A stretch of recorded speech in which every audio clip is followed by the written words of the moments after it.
Bueno, ¿quién quiere continuar?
¿Ninguno?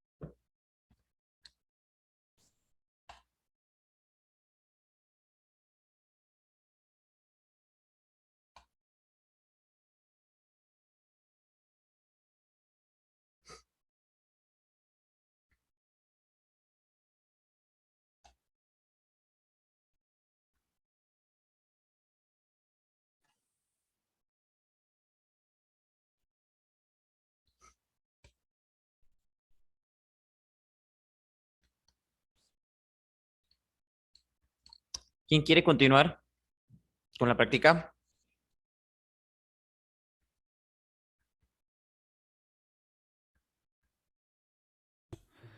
Yo la sigo, profe. Julián Listo, Roldán. Julián. ¿Señor? Julián Roldán, sí. Sí. ¿Listo?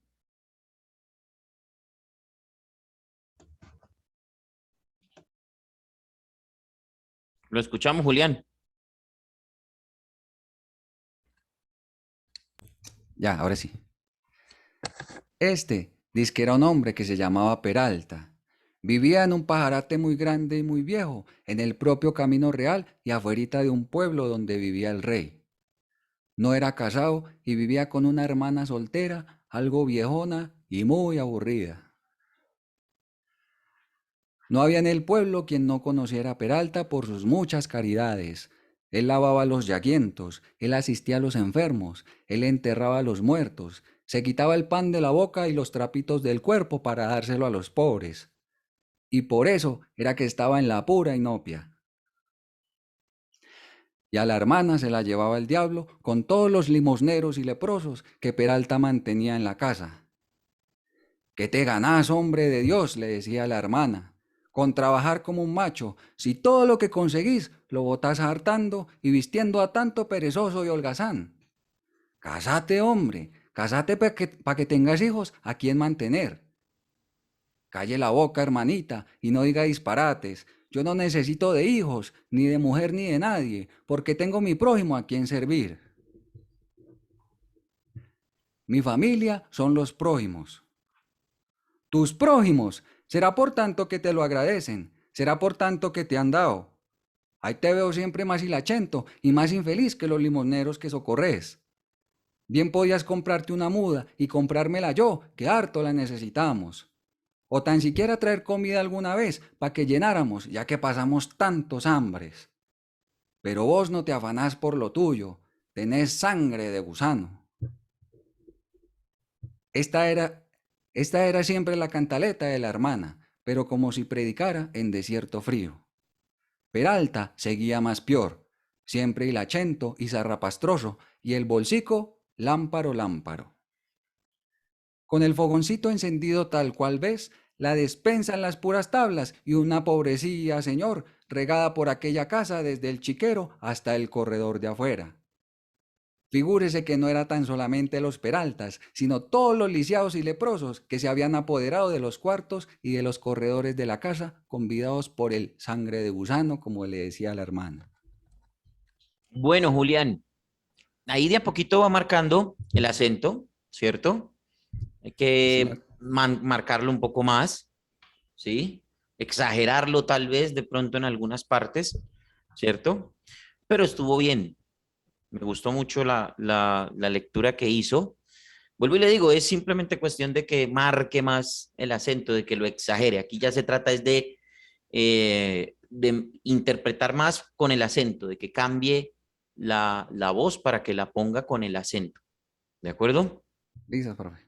Bueno. ¿Quién sigue? Profe, yo le puedo hacer de una vez ¿Con quién habló? con Michelle. Ah, Michelle. Sí, ¿Lista, señor. Michelle? Sí, señor. Qué pena si escucha un ruido de fondo. Es que me toca llamar a una parte del trabajo para que me arreglen una cosa aquí. Bueno, Tranquila, no te preocupes, te escuchamos a ti. gracias, profe. ¿Listo? Bueno, empecemos. Dale. Gracias. Es que era un hombre que se llamaba Peralta. Vivía en un pajarate muy grande y muy viejo, en el propio Camino Real y afuera en un pueblo donde vivía el rey. No era casado y vivía con una hermana soltera, algo viejona y muy aburrida. No había en el pueblo quien no conociera a Peralta por sus muchas caridades. Él lavaba a los llaguientos, él asistía a los enfermos, él enterraba a los muertos. Se quitaba el pan de la boca y los trapitos del cuerpo para dárselos a los pobres. Y por eso era que estaba en la pura inopia. Y a la hermana que se la llevaba el diablo con todos los limoneros y los leprosos que Peralta mantenía en la casa. ¿Qué te ganas, hombre de Dios?, le decía la hermana, con trabajar como un macho, si todo lo que conseguís lo botas hartando y vistiendo a tanto perezoso y holgazán. Cásate, hombre, cásate para que tengas hijos a quien mantener. Cállate la boca, hermanita, y no digas disparates. Yo no necesito de hijos, ni de mujer, ni de nadie, porque tengo mi prójimo a quien servir. Mi familia son los prójimos, tus prójimos. Será por tanto que te lo agradecen. Será por tanto que te han dado. Ahí te veo siempre más hilachento y más infeliz que los limoneros que socorres. Bien podrías comprarte una muda y comprármela yo, que harto la necesitamos. O tan siquiera traer comida alguna vez para que llenáramos, ya que pasamos tantas hambres. Pero vos no te afanas por lo tuyo, tienes sangre gusano. Esta era siempre la cantaleta de la hermana, pero como si predicara en desierto frío. Peralta seguía más peor, siempre hilachento y rapastroso, y el bolsico lámparo, con el fogoncito encendido tal cual ves. La despensa en las puras tablas y una pobrecía señor, regada por aquella casa desde el chiquero hasta el corredor de afuera. Figúrese que no eran tan solamente Peraltas, sino todos los lisiados y leprosos, que se habían apoderado de los cuartos y de los corredores de la casa conviados por el sangre de gusano, como decía la hermana. Bueno, Michelle, ahí de a poquito vas cogiendo el acento, ¿vale? Sí, Tienes que cantarlo un poco más. Acuérdate que es el paisa montañero, ¿cierto? sí, señor. Entonces hay que hacerlo un poquitico más cantadito, más exagerado, concentración en la lectura. Yo entiendo que hay palabras, pues, muy coloquiales, ¿cierto? Sí, Pero señor. de eso se trata el texto. Y aparte de todo, no tan plano, también interpretar, porque a pesar de que el texto se lee en tercera persona, es decir, como si alguien estuviera contando y estuviera interpretando lo que pasó, porque así es como se lee este cuento, eh, a pesar de eso, también hay que interpretar un poquito la rabia, la rabia de la señora y la tranquilidad de un tipo como Peralta, que es un tipo muy humilde y muy buena gente. Ustedes se van a dar cuenta en el transcurso de la lectura, o si pueden conseguirse el cuento completo, ¿cierto? Se van a dar cuenta de la humildad del Señor, ¿vale? Lo buena gente que es. Bueno, pero bien, bien, Michelle, buen intento, buen ejercicio. Gracias, profe. ¿Dónde está Nicole? ¿Está o no está? ¿Ya llegó? ¿O se Sí, fue? señor. Aquí está Nicole. Nicole, tú en la parte anterior en el chat pusiste que, oh, genial. Vamos a ver qué tan genial. Escuchamos. Ay, cómo me echa el agua de feo, profe. Pero bueno, un momento. Ah, eso sí, ¿quién la manda?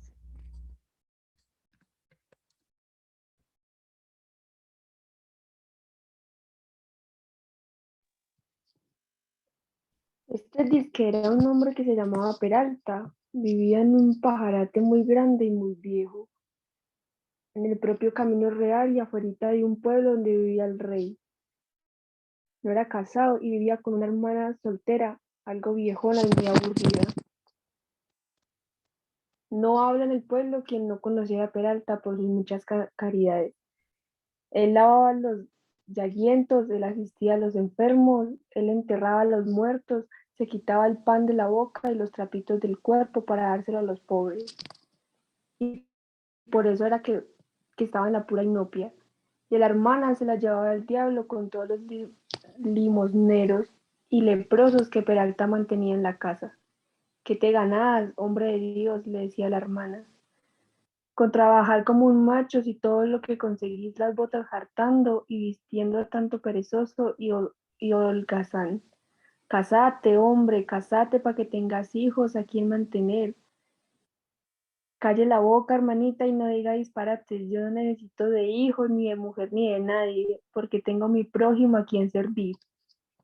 Mi familia son los prójimos, tus prójimos, será por tanto que te lo agradecen, será por tanto que te han dado. Ok, listo.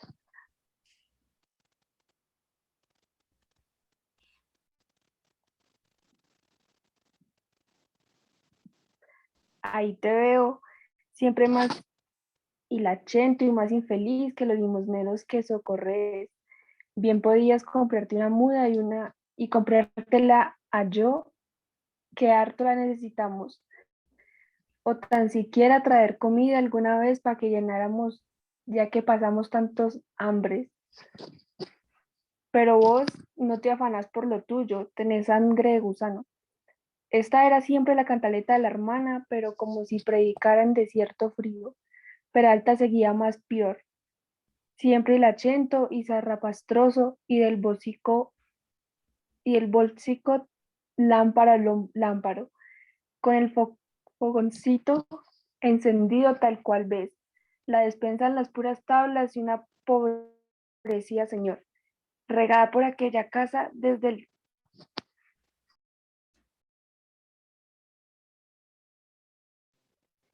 el chiquero hasta el corredor de afuera.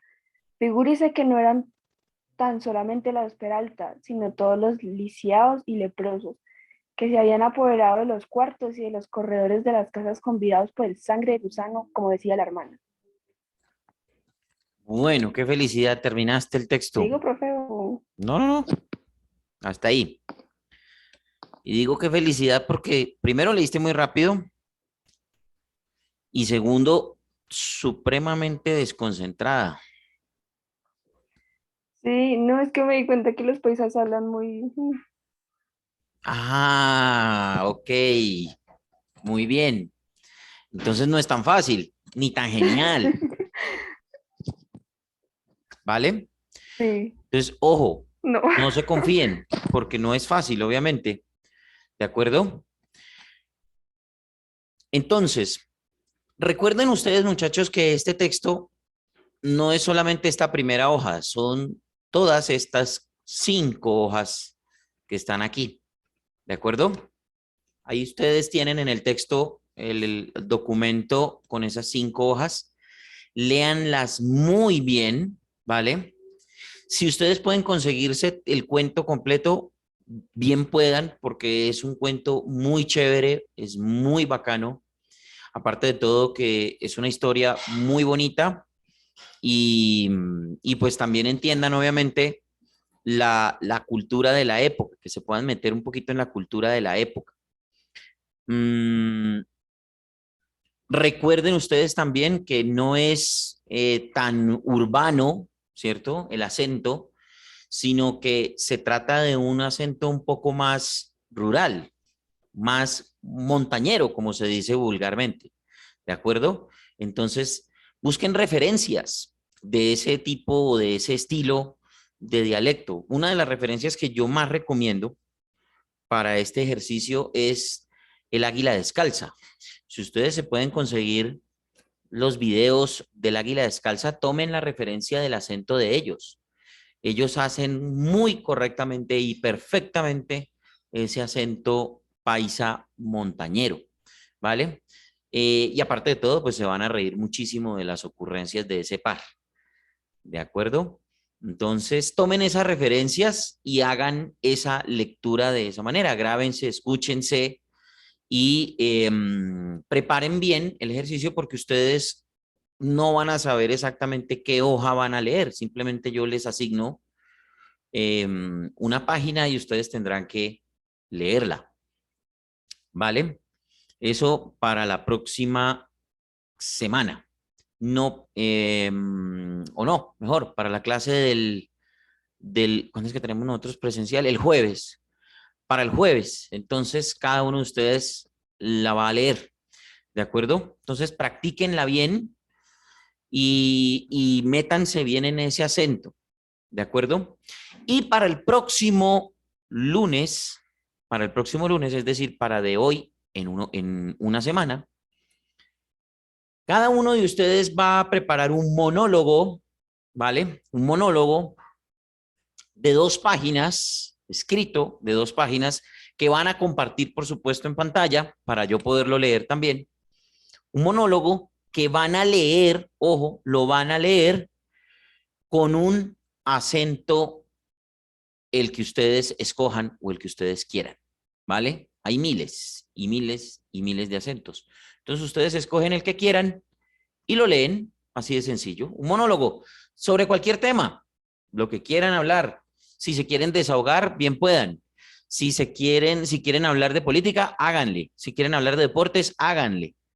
Pero tiene que ser un monólogo, ¿de acuerdo? Preparen ustedes un monólogo y lo leen, pero cambiando el tono de la voz con un acento diferente, ¿de acuerdo? Esto con el fin de que ustedes puedan interpretar y puedan tener esa disciplina de cambiar la voz para poder interpretar en acentos diferentes, ¿de acuerdo? O si también lo prefieren, pueden escoger también un personaje y cambian la voz, ¿vale? Que no sea el mismo tono de ustedes, cambian la voz para hacerlo, como por ejemplo se hacen los doblajes, ¿sí? Recomendación, si lo van a hacer, si por ejemplo, si ustedes van a escoger hacer voces infantiles, no se lo recomiendo tanto a los hombres que cambien la voz a voces infantiles, porque digamos que nosotros el tono de la voz de un niño o de una niña no nos sale tan bien como a las mujeres. Las mujeres sí tienen esa capacidad de utilizar voces infantiles por el tono de voz, ¿de acuerdo? A nosotros los hombres no nos sale tan bien. Bueno, no a todos, pues, a la gran mayoría no nos sale tan bien las voces infantiles. Por eso es que utilizan en los doblajes, o la gran mayoría de los actores de doblaje de niños son mujeres, ¿vale? O de las actrices de doblaje. Entonces, no le recomiendo a los caballeros hacer voces infantiles. Preferible que hagan otro estilo o que utilicen otros acentos, ¿vale? Entonces, recuerden, para el jueves, este texto de En la diestra de Dios Padre, recuerden que va a ser totalmente aleatorio, ustedes no van a saber qué página les va a tocar, por lo tanto, preparen las 5 completas y de paso, pues, léanse el cuento, consíganselo y léanselo, que es muy bueno, es excelente. Eso para el jueves, ¿vale? Allá en el estudio de radio. Y para el próximo lunes, cada uno de ustedes con un monólogo de 2 páginas, ¿vale? Que van a leer con un acento o cambiando la voz, interpretando un personaje diferente. ¿Quedó claro cómo va a ser el ejercicio? Sí, señor. ¿Seguro? Sí, señor. Bueno, tengan en cuenta que yo el monólogo lo voy a revisar, como ustedes lo van a compartir en pantalla, entonces pues lógicamente yo lo voy a revisar, ¿no? Entonces, hagan las 2 páginas, ¿de acuerdo? Hagan las 2 páginas. ¿Listo? ¿Alguna duda, pregunta, inquietud al respecto? ¿Quedó todo claro? Sí, señor. Bueno, entonces, sin más ni más, siéntense a preparar su lectura y nos vemos entonces el próximo jueves allá en el estudio de radio con el texto de En la diestra de Dios Padre. Cualquier duda, pregunta, inquietud al respecto, con mucho gusto yo se la resuelvo en el transcurso de la semana. Me la hacen llegar si quieren con Chingate o ustedes ya tienen mi correo, me preguntan por ahí, ¿vale? Pero no se queden con las dudas ni se queden con las preguntas, ¿vale? Entonces, muchachos, a practicar porque hay bastante que hacer. ¿Listo? Juicio y nos vemos entonces el jueves. Listo, profe. Vale, profe. Listo, profe. Profe. Gracias. Gracias, profe.